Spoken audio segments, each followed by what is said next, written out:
Singapore should be prepared to seize the opportunity in the green economy. Member of Parliament PAP. Singapore, there are opportunities to be reaped in the world's quest to rely less on fossil fuels, and Singapore should start preparing itself to capture them, a group of People's Action Party MPs have urged. In the party's second motion on climate change, which will be heard during the parliamentary sitting next week, MPs under the Government Parliamentary Committee for Sustainability and the Environment are urging the government to enhance green financing, create more green jobs, and strengthen corporate accountability. This, they say, should be done in partnership with the private sector, civil society and community, to advance Singapore's inclusive transition towards a low-carbon society. Globally, there is the concern that the burden of the green transition could fall unfairly on workers, such as those in the fossil fuel sectors, who face unemployment as gas, oil and coal are phased out in favor of renewables. In Singapore, oil giants ExxonMobil and Shell have, over the past 2 years, announced that they are shrinking their workforce,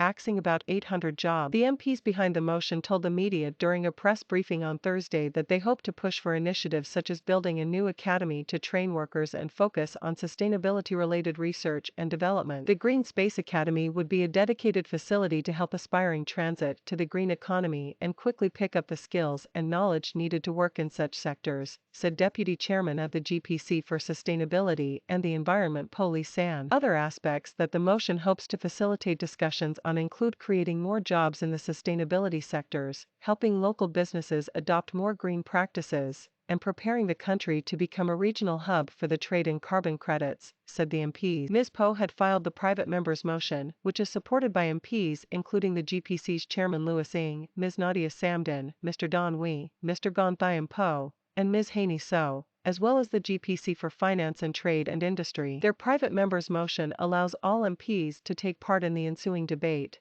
and at least 15 MPs are expected to speak on the motion in Parliament next week. The latest motion follows the first one that was debated in February last year, which saw the House agreeing that climate change was a global emergency and that the government should accelerate efforts to mitigate the impacts of climate change. The first parliamentary motion was also filed by the GPC for Sustainability and the Environment. In 2020, the Ministry of Sustainability and the Environment estimated that the sustainability sector, including the agri-tech and waste management industries, is expected to add 55,000 new and upgraded jobs in the next decade. But citing a recent survey done by HSBC Bank, Ms Nadia said the lack of qualified staff could reduce the amount of funds that investors concerned over environmental, social and governance issues pour into Asia. ESG refers to investments that consider environmental, social and governance principles. The survey had found that 40% of investors in Asia have a firm-wide policy on sustainable investing in ESG areas, but 40% in Asia is lower compared with 91% in Europe and 72% in the United States. The survey found. What we really want to ensure here is that Singaporeans of all backgrounds can be front and center to participate and take advantage of these opportunities, added Ms Nadia. The GPC is also concerned about how local businesses of all sizes can survive and thrive as sustainability concerns become more integrated into the global market. Mr. Wee said local corporations and small and medium-sized enterprises have told him that they wish to adopt more sustainable practices,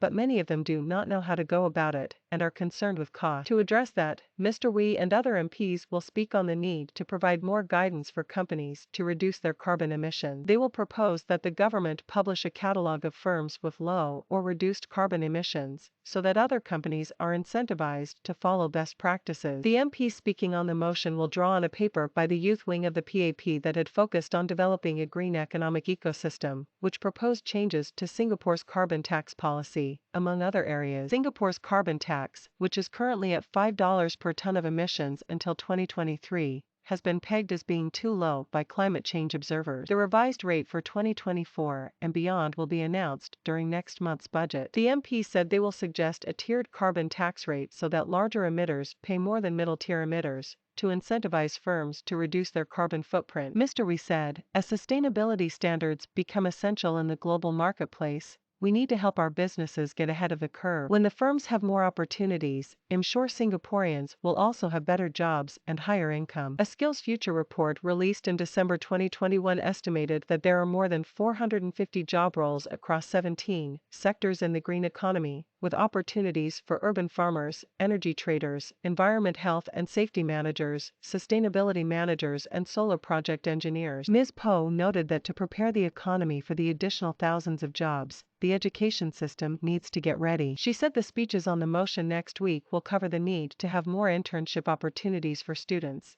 and have educators optimize course materials for their students. Beyond green jobs, as Singapore develops into a sustainability-related finance and accounting hub, more roles will be created for accountants and auditors in this space, added Mr. Wee. A carbon tax provides the price signal to encourage companies to reduce their emissions. Singapore's carbon tax currently applies to all facilities producing 25,000 tons or more of greenhouse gas emissions in a year, covering 30 to 40 large emitters that contribute 80% of Singapore's greenhouse gas emissions. The current rate, which is $5 per ton of emissions, has been pegged as being too low by climate change observers. The International Monetary Fund has recommended that by 2030, various economies should each implement a carbon price floor based on a tiered system to reduce emissions enough to keep global warming below 2 degrees Celsius, the threshold to avoid catastrophic climate change outlined in the Paris Agreement, the world's climate pact. Based on the IMF's recommendation, the 2030 price floor should be $75 per ton of emissions for advanced economies, $50 for high-income emerging market economies such as China,